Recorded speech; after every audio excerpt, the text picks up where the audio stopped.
What's up, my friend? Welcome to the Finding Direction podcast. My name is Stu Massengill, and I'm here every single week to bring you a passionate guest or message dedicated to helping you find your purpose so that you can live a life full of passion, fulfillment, and happiness. From the bottom of my heart, thank you for hanging out with me, and let's dive in.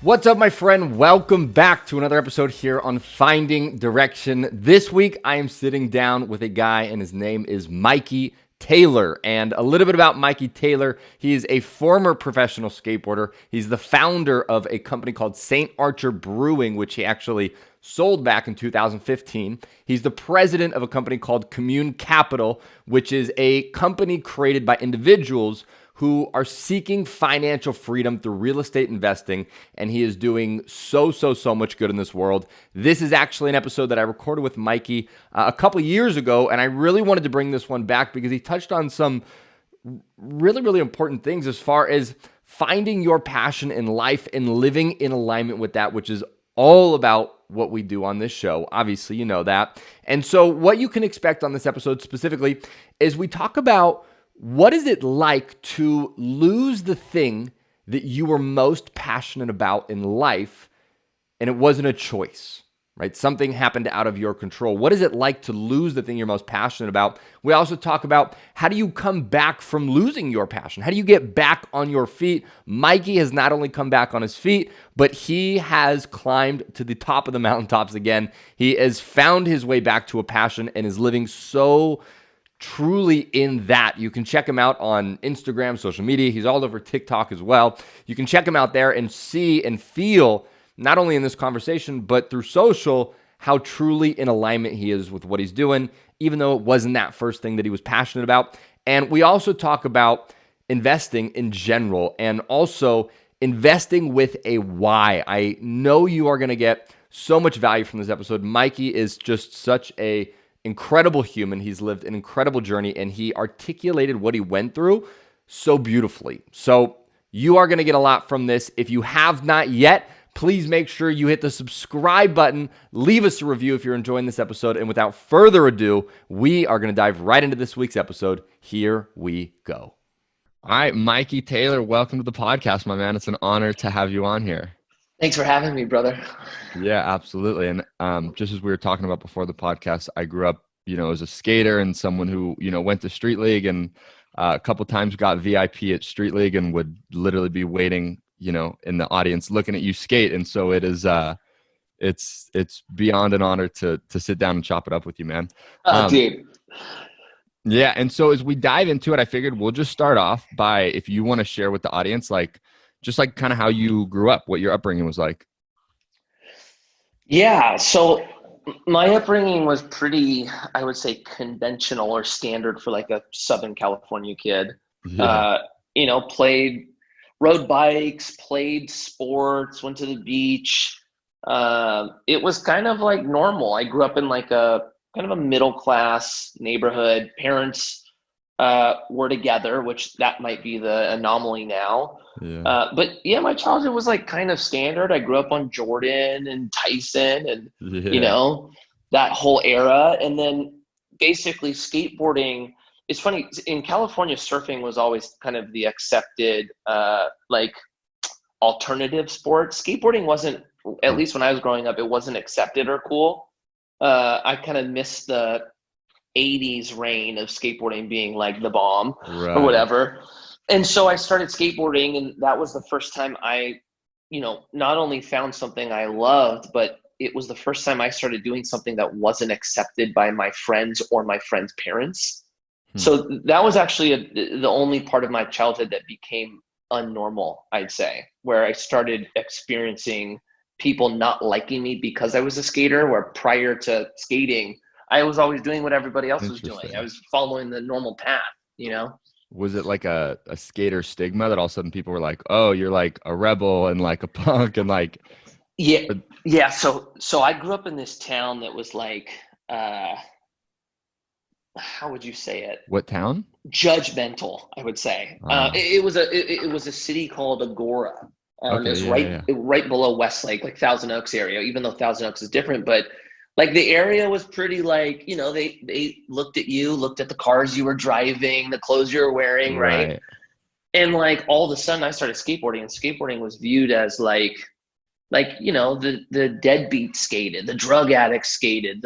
We were like, all of a sudden I was like up to no good. Yeah. And like a lot of my friends that I was friends with, like their parents didn't want them hanging out with me anymore just because I was skating. Nothing changed with me. It was just because I was skating. So that was like, I think, a moment in time that was maybe my childhood was different than most. Right. Do you remember the first time you like picked up a skateboard? Oh yeah. Yeah. One of my friends, like I had a friend that I thought was cool, and he got a skateboard, and I was like, well, I just was trying to fit in. So I convinced my mom. I was like, hey, can you get me a Yeah. skateboard? I was little. And so I got a skateboard, and it started off like anything else. Like I was super into it, but I tend to have a personality that when I get into something, I get really into it, but Right. then I kind of get over it really quick. So I started out like, yeah, this is awesome. Like I'm super, like, I'm all about skating. It Yeah. just didn't end for me. That was like the one thing that just carried on for, 20 something years. But I remember the thing that I liked about it was I came from, the sport I was playing before skateboarding. I was playing hockey. And then before hockey, like Huh. played baseball. It was like always team stuff. Right. And skating was the first thing where I was like, dude, this isn't about the team. Like, this is just about me. And I Sure. really liked that element of it. And then when I started seeing skaters, skate handrails, that's when I was like, dude, this is the craziest thing ever. Like, I've never thought Yeah. of using a handrail to skateboard. And Yeah. then I was like, it was almost like my eyes were open, and I started seeing the world in a way that I didn't prior. And then I was hooked. That was all it took. Yeah. That's wild. Was there a moment when you were like, I'm gonna go pro? Like I'm gonna make this my career? You Or know did it what? just For sort of like me, happen? no. So I grew up. I grew up with Paul Rodriguez. He was like a childhood friend of mine. And for those listening that don't know, Okay. Paul's pretty much if not the one of the greatest skateboarders to ever Yeah. step on a The skateboard. goat. He's basically Kobe to our generation. And Yeah. then like, you'd have Costin possibly being Jordan.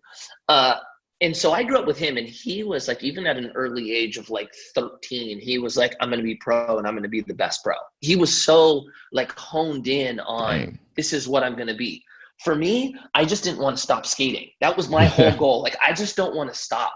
So when I started getting older, and, I turned 16, and my parents were kind of really on me about getting a job, I just didn't want to work yet because I knew that was going to compromise my time You're to skate. skating. Yeah. Yeah, so I just tried to I was constantly trying to figure out ways to not stop skating. So the first one was, I've got to convince sponsors to give me free stuff so I don't have to get a job to have money to pay for it. Right. Buy that deck and whatnot.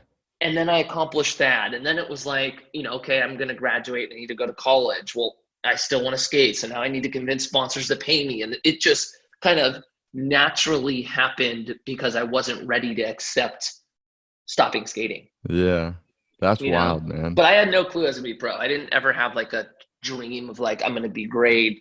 I'm going to be this. It was just the love of skateboarding and just not ready to let it go. Yeah, that's so cool. And yeah, obviously now I was, reading up on you. It's like you had, 15 years skating, over 100 pro deck models, which is like absurd. 7 pro shoes, like just like you crushed it. Like, you did it, which is so cool. Yeah, from like a career standpoint, it was more successful than I ever could have imagined, and longer than I thought too. Like, I thought this was going to go 6 years, then it went 8, 15 then it went years 10. is like, Yeah, even just like holding your body up for 15 years in a skate world is like unbelievable. yeah, totally. So yeah, Yeah. it was a blessing for sure. That's cool. And so now I kind of want to jump a bit forward, and so jump into some of this like stuff we were talking about before we started recording. Is like you're skating, you're doing all this, you think you have a couple years left in your DC contract, and you're sort of like figuring out when the next step is going to be, what it's going to be, and then all of a sudden you get this call one day from DC, and they're basically like, all right, Mikey, you're out. There's this one line in this contract that says like, basically we can terminate your contract at will at any moment. And I'm curious, like for you, like I can only imagine what was that like as you got that call? When you get hit with something and like you almost have this like out of body experience. It's like your stomach turns, you've like been hit in the face, you don't know where you are and it doesn't feel real. That was like how the call was, and to add to it, I had surgery 2 months before they called me, and I wasn't even walking yet. I was still on crutches. So it was like, it couldn't have happened at it couldn't have happened at a worse time. Yeah, like you're in your moment of weakness, trying to walk again, and all of a sudden they'd smack you again. Oh, totally. It was like I felt sick to my stomach. It was just like the most defeating feeling. It was awful. It was terrible. Yeah. If I was emotional, I probably would have cried. It was like that. It was that difficult to hear. And there was another, like, it's like, dude, I've been kicked off of sponsors before, but not once was I kicked off at a time that I wasn't even physically able to skate, and knowing that I had another, realistically 9 or 10 months before I can even make an opportunity to potentially skate again. It was like, it was like the feeling like when it rains, it pours. Like that's what it felt like. Right. Like you can't even go fight for it because you can't walk. No, totally. And skateboarding was always the thing for me that I would do to get away, right? Like when something crappy happened, like skateboarding was a thing where I could go do it, remove like my mind, get my little break, and then kind of come back to it. It was like, dude, having surgery and being hurt is already such a mental battle. You're at war trying to stay sane, right? And not just the fact that I got kicked off, that's just in general. So it was like I'm already like trying to keep my mind in a good place through, what I'm dealing with. And then for something like that to happen, it's just, it was literally worst of all things that could happen. Yeah, it was tough, man. It was tough. Do you remember, like, was there a moment where that, like, your stomach dropping sort of came back into place? Because, like, we were talking before this, I had, a similar experience where I was like, I have this thing, I'm passionate, I'm lit up about it. Like, I don't need an alarm clock. Like all the cliches, like you're doing that. And when you get hit in the stomach, it's like, eventually you got to be like, all right, like, let me get over this. This is real. Like, let me take the next step. And like, was there a moment that you remember that sort of out of body experience was like back to not normal, but like somewhat less shitty? Yeah, I know what you're saying. So basically, and this always happens, right? Something bad happens. You feel like the world's going to end. And then you start to breathe and you start kind of going through this process of figuring out what you're going to do to get through it, right? Yeah. The hard part about me is that started happening, but what I didn't realize was I didn't realize how emotionally attached I was to the identity of being a pro skateboarder. So even though I started like, it happened and I started going through this process of, okay, what am I going to do now? What is the next career for me? What am I going to build? Yeah. What I was not thinking is, how is this going to affect me as a person? And I wasn't prepared for the lack of confidence in myself to completely go away. That's what I wasn't prepared for. So I started having these moments of what's next, find a solution to the problem. But what I wasn't prepared for was the loss of purpose and identity. And I had no clue how to even process that in the beginning. That took time for me to work through that one. And it wasn't until I figured out, or was forced to figure out, who are you? Why are you here? Then I was able to find out what the next thing was going to be. But in the beginning, I was just trying to find the first thing, and I was unsuccessful in it. What was the process like for you to figure out that, like, who are you and why are you here? Like, what did that look like? So how it first looked was, I'm a pro skateboarder. I'm now no longer a pro skateboarder. And the only feeling that I could kind of try to explain it as, I no longer felt like me. Like I kept thinking, I've got to get back to me. I've got to get back to me. So the only thing I could think of on achieving that was, I just need to do a new company. I'm going to do a new company. This new company is going to become my new mission. And then I'm going to feel like me again. I'm going to feel good and confident and positive. And so I was trying to figure out what the new company was going to be. And I was really struggling with that because it was a Band-Aid to a problem. It wasn't a solution to it. So basically in the beginning, I was like, okay, DC kicked me off. Screw it. I'm just going to do a shoe company. Like I'm going to get back at them through building a company that will be my success. And that will be my, there you go. You'd be like, yeah, and DC, so, what's up? That was my thing. I was like, and that's going to be I'm going to be like Mikey Taylor, like the owner of this shoe company and blah, blah, blah. And so I was going through the process of, dude, we had the shoes designed. We had our investment deck. We had samples. It was really, really close to pulling the trigger. And I remember I'm sitting there, looking at this shoe, and I have this moment of what am I doing? Why am I doing this? I don't care about shoes. Shoes is not my thing. I'm trying to start this company to make myself feel good. And there was a component of it that I was trying to use it as retaliation for what DC did to me and the pain I felt for them. And it was that was the moment where I was like, this is not going to work. I have to actually address the real issue. And the real issue was, what's wrong with me? Why do I feel the need to retaliate? Why do I feel the need that I need a company to make me feel important? Why do I feel the need that I need to be doing something so big that people are praising me for my actions for me to feel good about myself? And it was the realization of, oh my gosh, I have a lot of things wrong with me that I didn't know were there.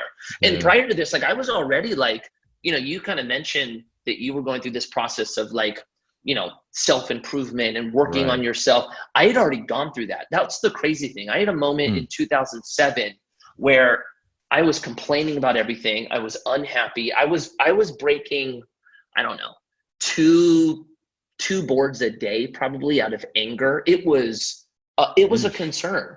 And I had a breaking point to where I had to kind of decide to change who I was, because I felt like the mentality I had was going to destroy my future self. There was no love in it. And so I started working on myself in a way that you said, looking at the positive in things, reassuring myself with the way I spoke to myself in a positive way, going through these motions to improve. And so prior to all of this happening, I felt like I was equipped to handle it. What I didn't realize is that I never addressed or came to a conclusion of what my true purpose is. And so it was, even feeling like I was equipped, I was not equipped to handle what I went through to basically make it through a fast transition, I guess you could say, Yeah. Is that when Saint Archer, is that when you kicked the shoe company, Saint Archer came, or is that Saint Archer happened first? That's so this is I'll give everybody kind of my original thought process. My original thought process was, I found something that I loved, which was skateboarding. I figured out how to make a career out of it, but it wasn't going to last forever. So I was like, okay, if I can figure out how to, and I had somebody come into my life to help me do this. So I didn't have this realization at 19, but I knew I had to figure something out. I had somebody help me create investments and ultimately structure my finance to go towards getting to a place of becoming financially free. So my mind was like, okay, I'm just going to be a pro skateboarder. I'm going to get my money to work, and eventually my investments are going to pay for my lifestyle. And I'm just going to walk out of this bitch as a pro skateboarder and go, I did it. You know what I'm saying? And so in that process, Saint Archer, we started Saint Archer. And this was 2011. So I was still a pro skateboarder. Yeah. We ended up selling Saint Archer in 2015. And I got to the point where I was really heavily invested in storage units, apartment buildings. I was starting my own companies. We had just exited one of our own companies, and I was financially free, right? My dream of what I thought was going to be my solution to skateboarding is going to end and I'm going to be good, accomplished it, right? What I didn't realize is I wasn't scared of I wasn't scared of not having money or the inability to make money. That wasn't what I was fearing. I was fearing my identity being taken because I was always viewed as skateboarder. And then when you become pro, it takes a new element. Like being a pro skateboarder is not the same as just skateboarding. And so you have to find a new passion in skateboarding through that. And I found it in the business side of skateboarding, right? When skateboarding went away, I was so thrown off that I had become financially free.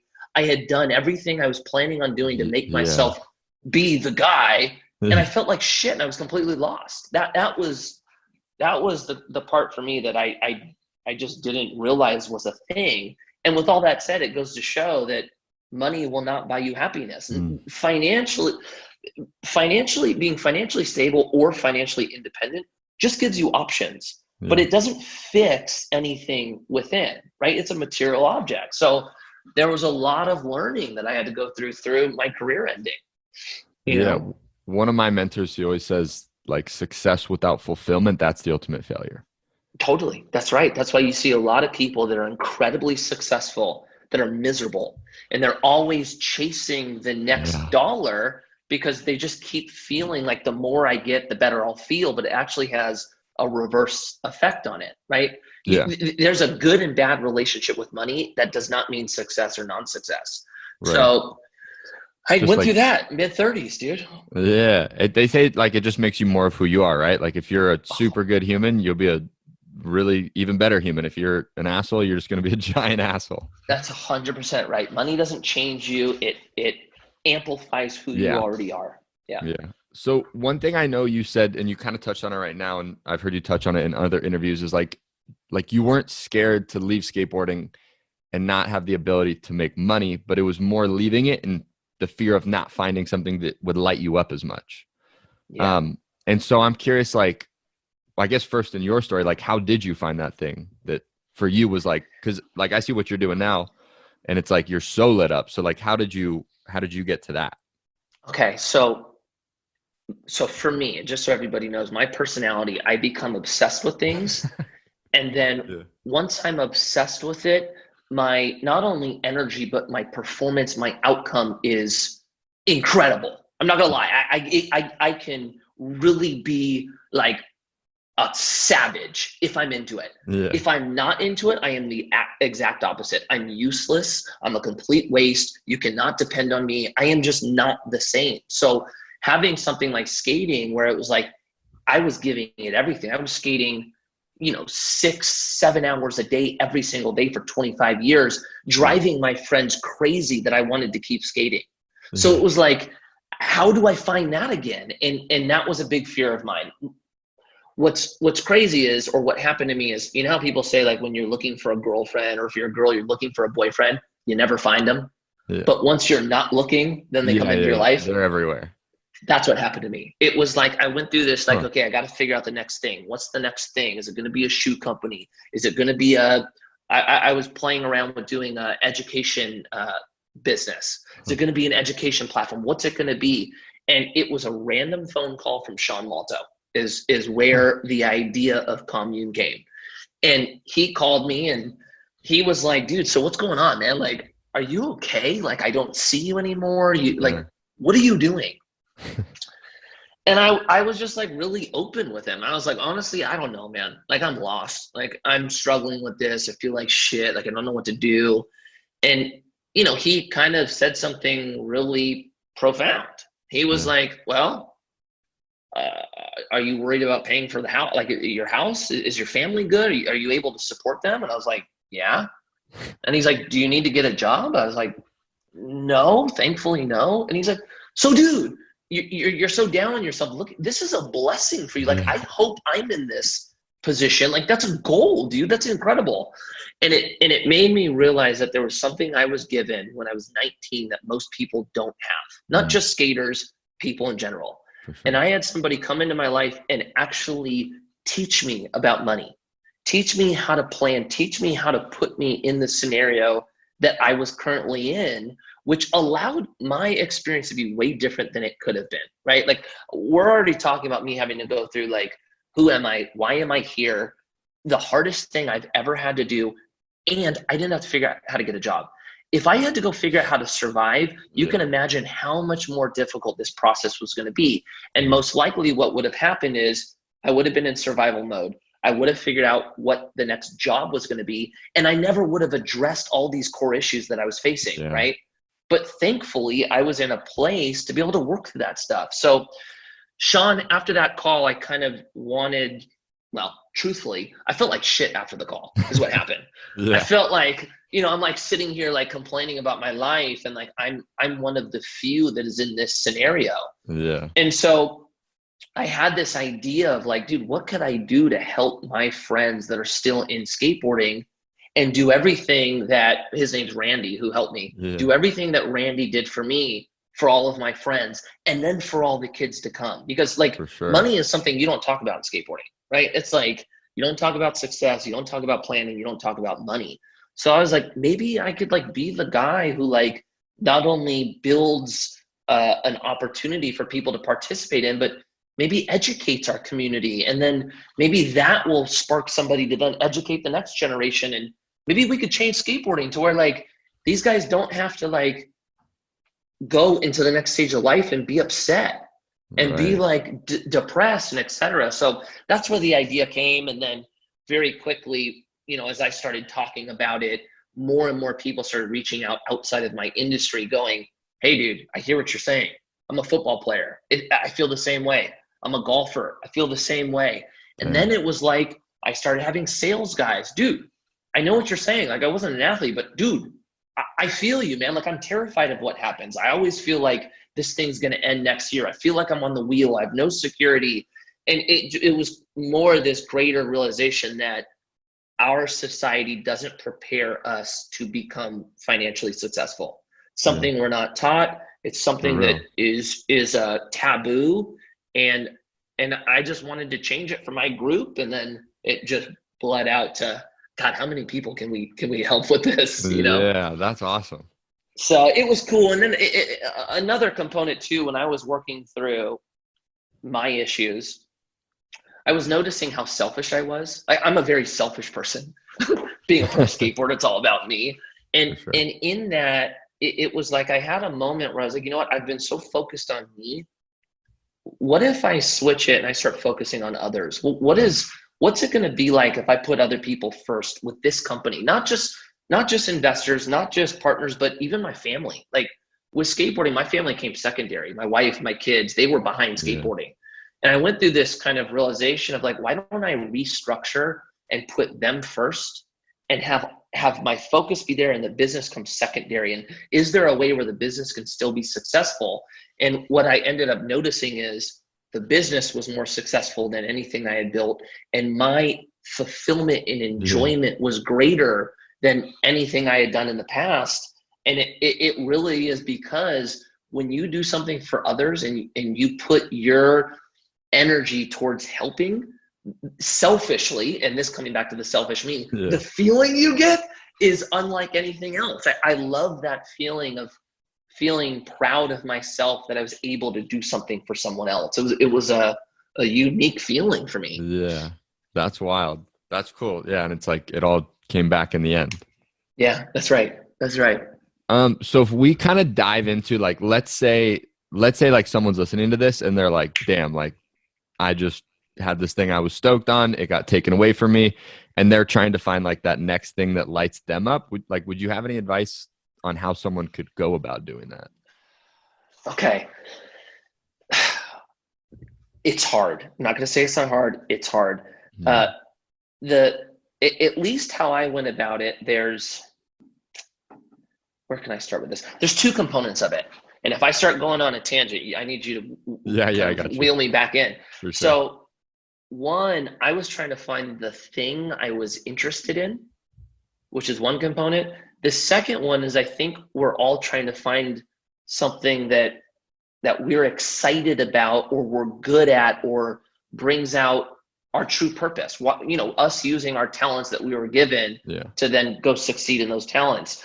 And so on the latter, I think it's more paying attention to things that kind of get you excited, right? Like for me, like I love being around people. I love talking with people. I notice that when there's people around, I have energy and I'm excited. And there's this feeling of like just true enjoyment, right? Yeah.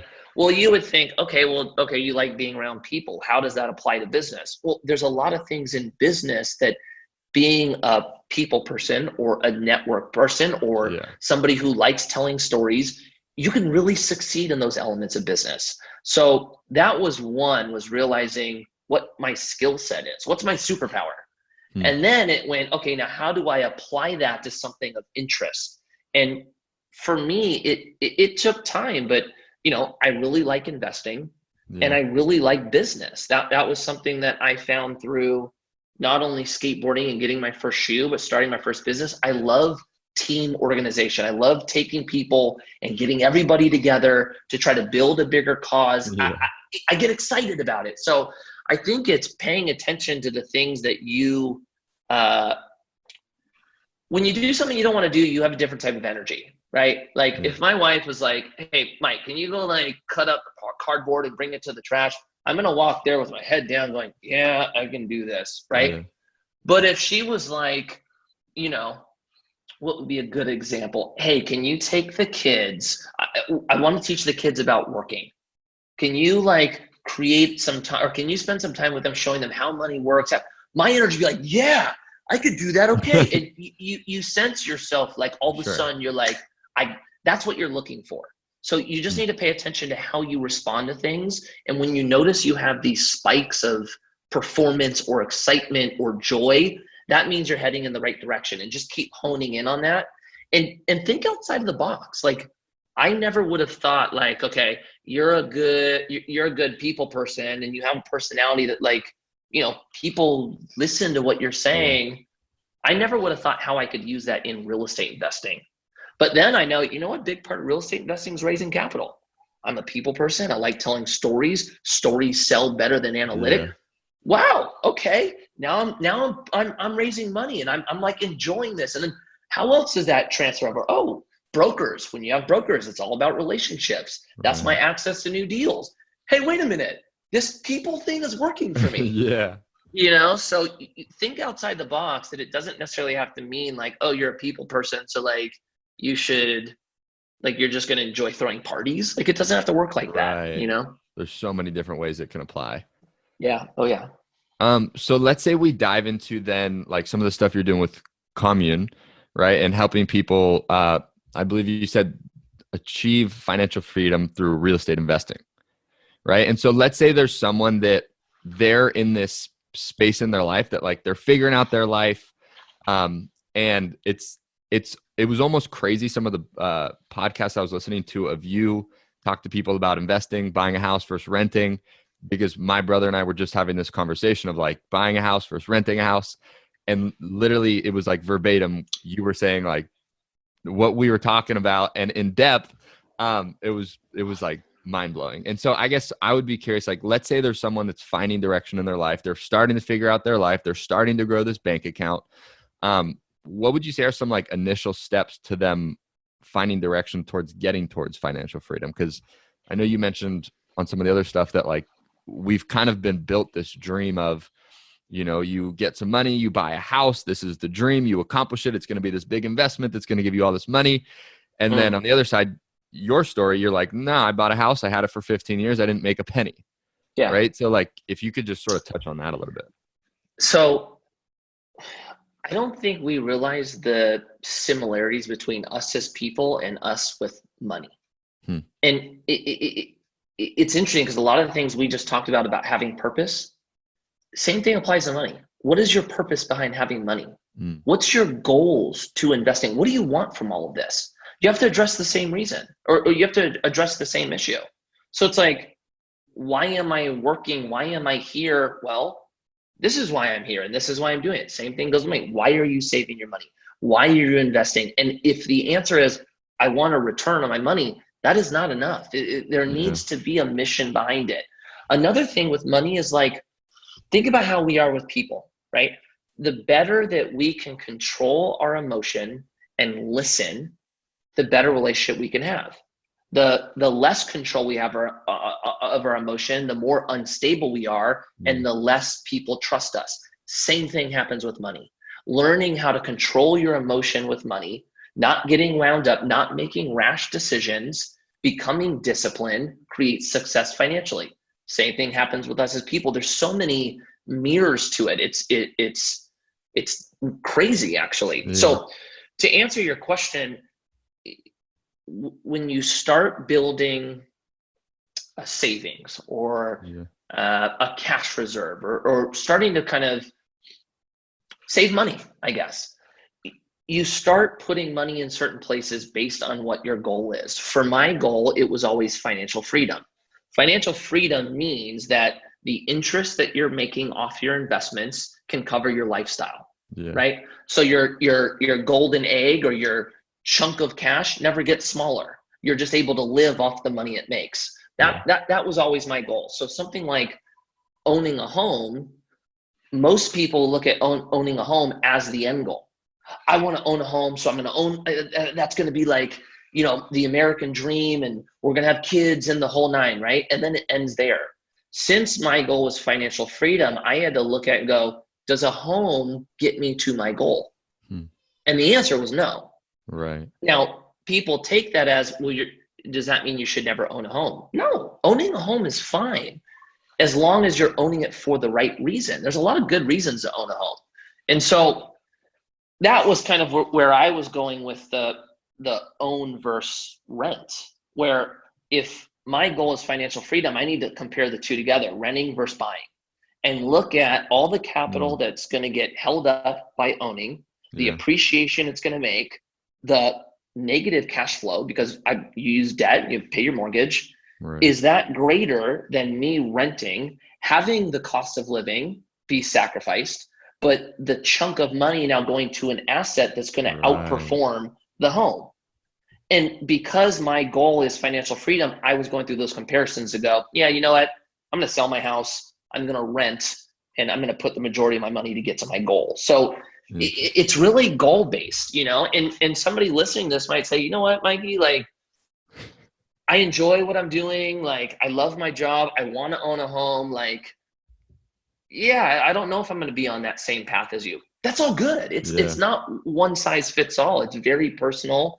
And also when you're planning it out, it's like, you might be able to handle different risks than I'm able to handle, or vice versa. Or I might have the capacity to take more risks than you. So it's really building out a strategy that fits your short-term goals, your long-term goals, your risks based on your age or what you can handle, and then building it out accordingly.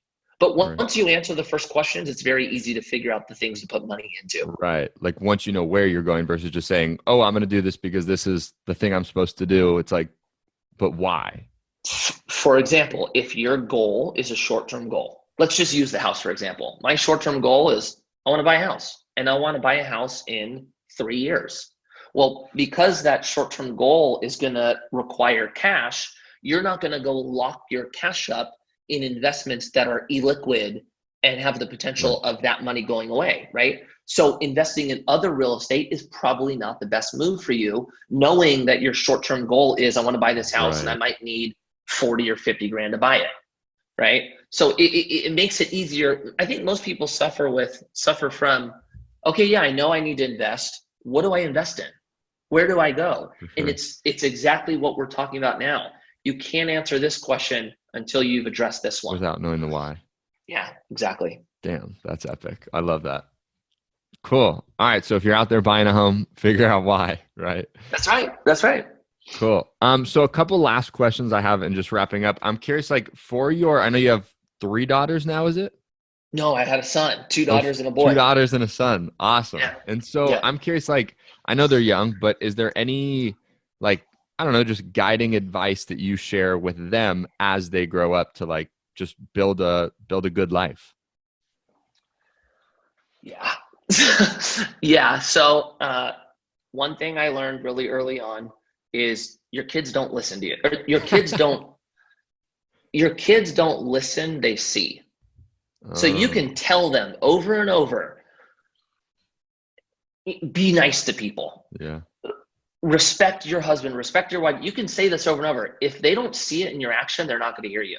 So you really have to live it. That's the first one. Right. Two, we started learning that there's ways in which you need to speak to the kids. Now, words do matter, but you have to live it first for the word to mean anything, right? And so when we speak to our kids, like, my daughters are really big on saying, I can't do it. And there's a lot of stuff they can't do, right? I can't do it. I can't do this. So I am on them about just saying, I can't do this yet. I want that programmed in their head. I can't do this yet. And we don't think adding one word does that big of a deal, but our subconscious hears things like, I can't, right? I can't is very defeating. It's very absolute and ending. I can't do it yet is, okay, I can't do this, but I'm going to be able to do it, right? When we're doing something that sucks, like chores, right?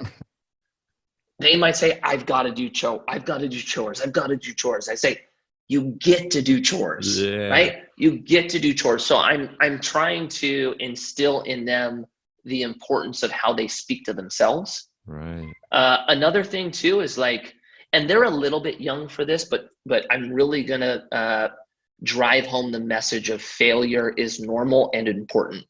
And so when they, my daughter's in first grade, she's really starting to get close to it. But every night at the dinner table, I'm going to start asking them, what'd you fail at today? I'm going to start bringing this feeling of normalcy to failure. Oh, you failed at that? Okay. What did you learn? And start getting them to this process of, it's okay to fail. What did I take from it? And how am I going to apply? So just ultimately building up this narrative in them that anything is possible, they can do it, and failure doesn't define them. It's just part of a natural process to succeed. I want to build leaders. That's more than anything. I want to build them to be leaders in our community that are good examples in every aspect of life, relationships, business, faith, health, etc. So that's my goal, but they're young. So there's definitely, on my end as a parent, I'll have learning curves through this as well.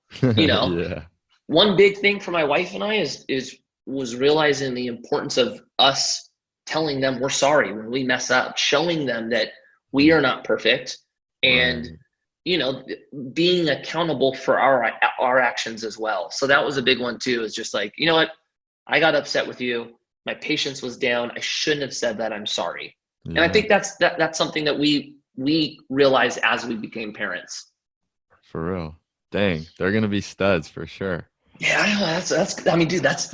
Look, that's. I think our greatest responsibility, right? Like, the business is fun. Like, having relations with people is fun. But like, dude, I'm responsible for these kids becoming, for men and women. So it's like that's heavy on the shoulders, For real. All right. So I'm curious as well. Like, obviously, you had your life in skateboarding. And even just being a skateboarder myself growing up, I obviously never got clearly good enough to go pro or get sponsored.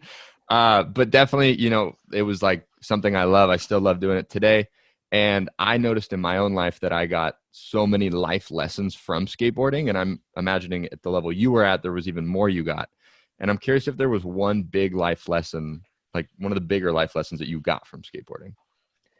Yeah, so the biggest one I got from skateboarding is kind of what we touched on about failure with my daughters. And for anyone who's not a skateboarder, basically to do the first trick on a skateboard, which is an ollie, that took me, 6 months of trying every single day until I was able to do it. And then the next trick was maybe a kickflip. That took another 7 months of me trying every single day until I got to do it. The challenge with skating is that it never ends, even to the point of me skating at my highest level. When I would go and film a trick, it would take me possibly 2 or 3 hours of jumping down this set of stairs until I was able to land it. So the process of a skateboarder is, okay, I'm going to spend however long learning the trick, and then I'm going to go try and film it. I'm going to spend hours failing and deal with this mental struggle of pain. So everything inside of you is saying stop, right? Like jumping down the 12th stair for 4 hours does not feel good. So you have this war happening of everything around you is saying no more. This isn't meant for you. This hurts. Stop. and learning to not only push through that, but once you end up succeeding, that feeling trumps the 4 hours of pain you just went through. And then to do it all again the next day, and then again the next day, it really brings this normalcy to uncomfortableness and failure. And so when I went outside of skateboarding, it made business, especially, it feels just like that. It feels like everything isn't working and the walls are closing in, and it feels like you're fighting an uphill battle. I was comfortable in that. That felt normal for me. Where most people that start business, they do it for a year and then they stop because it's hard. And I think we are told to trust our gut, and our gut saying this isn't working. I can't tell you how many times my gut said you can't land this trick. 2 hours later, I land it. So that was, I think, the biggest lesson I learned from skating is just being resilient. And ultimately, it doesn't matter how long it takes you to land the trick or succeed. It only matters that you don't stop until it happens. That's all that matters. So it gave me a better perspective of how to become successful. It wasn't, okay, how do I do it? It just became, I'm going to be successful. I might not know when, but I'm not stopping until it happens. And I think making that normal gives you confidence in going out and going through hard stuff. Yeah, that's awesome. So my marriage, dude. My marriage is a big one. Being married is not easy. It's really, really hard. So skateboarding has definitely put me in a position to get through hard times. Right. Yeah, that's real. 4 hours down a 12 set is, yeah. Dude, this is seriously every day of my life, dude. I was the guy, like with my crew, Sean Malta would land stuff in 4 tries. Paul would land stuff in seriously under 20 minutes. And I'm seriously the guy that everybody's waiting on, hours to do stuff. So it was like, I remember hating that when I was younger. And then now, like, being so thankful for it. For real. Just pushing. Yeah. So the last question, or I guess before the last question, real quick, if people want to get more information on you and just see what you're up to, where would you say is the best place to find you? Probably the best place is maybe Instagram. And then from Instagram, I've got a number that you can text me on. I've got my companies that you could find. You can pretty much get to anything else I'm doing from Instagram. And then I probably spend the most time now on TikTok, actually. Yeah, I heard your question. Feels like Instagram in 2011, so I'm fired up on it. Yeah, cool. So last question, I ask this to every guest, and basically the question is, if there's one thing someone can do in the next 24 to 48 hours to start finding direction in their life, what would that that guiding advice be from you? And it might not be like, do this the next 24 to 48 hours to figure out the rest of your life, but at least to get them some clarity on, like, you know, what they're going to do maybe the next couple months. Man, I think a good thing is to ask your friends and family. Call your mom, call your dad, call some friends, and just say, hey, what do you enjoy about me? What are some qualities that you see that you think I'm good at? And take notes of it, right? Take notes of what they say. And after you speak to 5, 6, 10 people and you look back, you're going to start seeing similarities in things that people have said, right? Hone in on those and know, okay, this is my God-given skill. Yeah. This is something that that's my superpower. Yeah. And then it'll make it easier to go, how do I take that and implement it in something else? But I think recognizing what makes you different is the starting point. Awesome. All right, Mikey. Well, it's been an honor having you on the show, man. I'm definitely excited to share this with everybody. And I think there's an immense amount of value people will get from this conversation. So thanks so much, man. Thanks, brother. I appreciate it. All right. Cheers.